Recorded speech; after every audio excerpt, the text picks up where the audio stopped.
Working capital is the lifeblood of any business, but it can also be a mystery to many entrepreneurs. In this video, we'll take a closer look at how working capital is calculated and, more importantly, how it's used in real-life scenarios. Let's start with the basics. What exactly is working capital? Simply put, it's the difference between a company's current assets and its current liabilities. Think of it like your personal finances. You have money coming in your salary, and you also have bills to pay, rent, utilities, etc. Your net worth would be the amount left over after subtracting your expenses from your income. Now, let's dive into an example to make this clearer. Imagine a small e-commerce business called Fashion Frenzy with $100,000 in sales for the past month. Their current assets include cash, $50,000, inventory, $30,000 the value of unsold products, accounts receivable, $20,000 money owed to them by customers. Their current liabilities are accounts payable, $15,000 bills they need to pay to suppliers, credit card debt, $10,000, short-term loans, $25,000. To calculate working capital, we subtract the current liabilities from the current assets. In this case, Fashion Frenzy's working capital would be $50,000 cash plus $30,000 inventory plus $20,000 accounts receivable equals $100,000, $15,000 accounts payable, $10,000 credit card debt, $25,000 short-term loans equals $50,000. Working capital, $1,000, $50,000 equals $150,000. But wait, this doesn't seem right.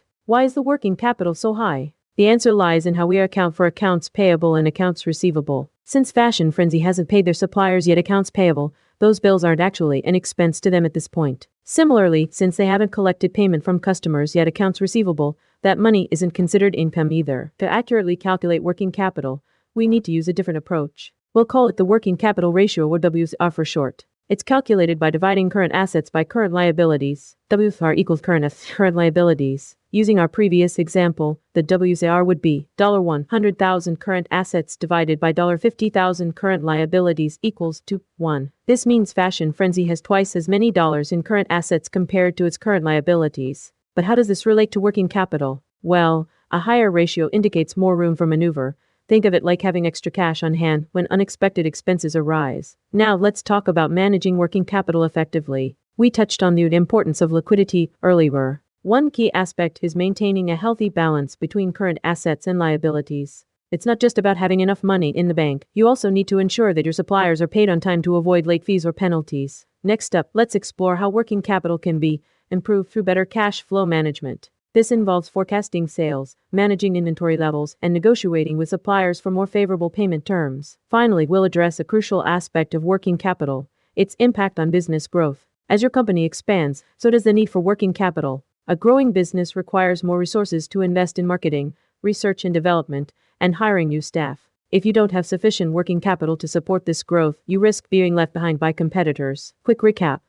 Working capital is calculated as current assets minus current liabilities. The working capital ratio WCR helps determine the company's liquidity position. Effective management of working capital involves maintaining a healthy balance between current assets and liabilities, improving cash flow through better forecasting and negotiation with suppliers, and ensuring sufficient resources to support business growth. As you can see, managing working capital is not rocket science. By understanding the basics, applying simple calculations, and making informed decisions, any entrepreneur can improve their company's financial health. Remember, it all comes down to striking a balance between liquidity and investment in growth opportunities. To illustrate this concept further, let's consider an example. Suppose we have two companies, Alpha Inc. and Beta Inc., both operating in the same industry with similar sales volumes. However, Alpha Inc. has consistently managed its working capital more effectively than Beta Inc. Alpha Inc. has a current ratio of 2:1, indicating that for every dollar of current liabilities, it has $2 worth of current assets. This allows them to pay suppliers on time and avoid late fees.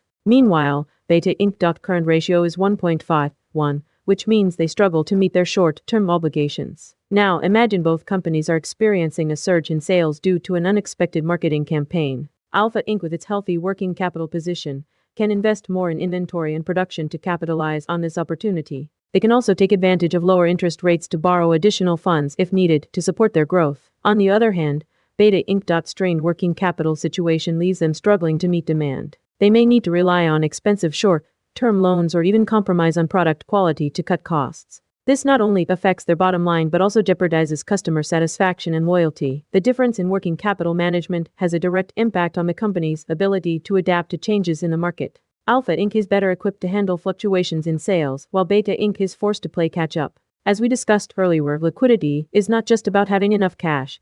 It's also about using the cash effectively to drive business growth. When evaluating a company's working capital position, investors and creditors consider several key metrics. In addition to the current ratio, they examine the quick ratio, also known as the acid test ratio, which excludes inventory from current assets. This provides a more accurate picture of a company's liquidity, especially for businesses with high levels of inventory turnover. Another important metric is the working capital cycle, also known as the cash conversion cycle. This measures how long it takes for a company to sell its products or services and collect payment from customers. A shorter cash conversion cycle indicates better working capital management, as it allows companies to free up more resources for investment in growth initiatives. To illustrate this concept further, let's consider an example of a retail business. Suppose we have 3 different stores, Store A, B, and C, all selling similar products with varying sales volumes. However, each store has a unique working capital cycle. Asterisk store has a 30-day cash conversion cycle, meaning it takes them an average of 30 days to sell their products and collect payment from customers. Asterisk store B has a 60-day cash conversion cycle, indicating that they take longer to sell their products and collect payment. Asterisk store C has an 80-day cash conversion cycle, the longest among the 3 stores. Given these numbers, we can infer that store A has managed its working capital more effectively than stores B and C. By optimizing their inventory levels, improving sales forecasting, and negotiating better payment terms with suppliers, Store A is able to generate cash faster and invest it in growth opportunities sooner. As your company grows, so does the complexity of managing working capital. It's essential to continually monitor and adjust your liquidity position to ensure you're not leaving money on the table or struggling to meet short-term obligations. By applying these concepts and metrics, you'll be better equipped to navigate the challenges of working capital management and drive business growth. In conclusion, effective working capital management is a critical component of business success. It requires a deep understanding of liquidity, cash flow, and the ability to adapt to changing market conditions. By mastering these skills and applying them in your own company, you'll be well on your way to achieving financial stability and driving long-term growth.